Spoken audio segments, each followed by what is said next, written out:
कहानी शुरू होती है एक पुराने जमाने में, जब बड़े बड़े किले और कच्चे रास्ते हुआ करते थे। काफिले कई दिनों के सफर पर निकलते, रात को अलाव जलाकर बैठते और दिन को धूल उड़ाते रास्तों पर चलते। उन्हीं रास्तों के बीच एक गांव आबाद था। बज़ाहिर ये आम सा गांव लगता, मिट्टी के मकान, छोटे खेत, चबूतरे पर बैठे लोग और खेलते हुए बच्चे।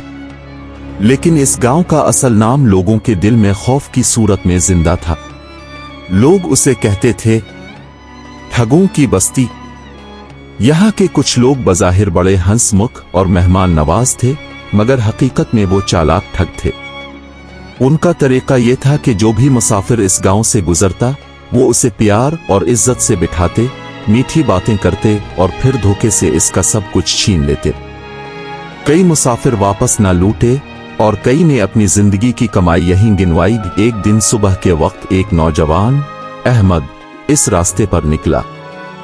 कंधे पर पुराना कपड़े का थैला, हाथ में लकड़ी की छड़ी, सफेद सादा लिबास और चेहरे पर एक साफ दिल की झलक। अहमद को इल्म की तलाश थी।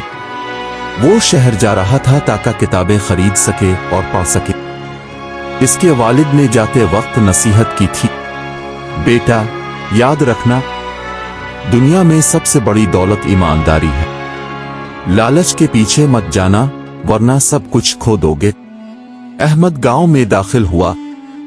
सूरज की किरणें मिट्टी के घरों पर पड़ रही थीं, बच्चे खेल रहे थे और दूर एक चबूतरे पर 4 आदमी बैठे हंस रहे थे। ये चारों गांव के मशहूर ठग थे। काला सबसे बड़ा, बातों में माहिर। फकीर झूठ बोलने का माहिर। सूना दूसरों के दिल पर तरस डालने वाला। दीनू सबसे जालिम और धमकी देने वाला। उन्होंने अहमद को आते देखा और एक दूसरे को आंख मारी। काला बोला, ये देखो नया शिकार आया है, भोला भाला लगता है, आज खेल बड़ा होगा। काला मुस्कुराकर अहमद के पास गया और बोला, अस्सलाम अलैकुम मुसाफिर भाई, अब थके लग रहे हैं, आइए हमारे साथ बैठें, ये गांव आपका अपना है। अहमद जो सीधा सादा था, शुक्रगुजार हुआ और उनके साथ बैठ गया। वो सब उसके साथ बड़े प्यार से पेश आने लगे, जैसे वो उनका मेहमान हो। कुछ देर बाद फकीर ने अपनी जेब से एक चमकता हुआ पत्थर निकाला। इस पत्थर की रोशनी धूप में झिलमिलाने लगी। वो बोला, ये कोई आम पत्थर नहीं, ये किस्मत का पत्थर है। जिसके पास हो उसकी जिंदगी बदल जाती है। फिर तीनों बाकी ठग बोली लगाने लगे, मैं 2 सके देता हूं, मैं 3 देता हूं, मैं 5 देता हूं।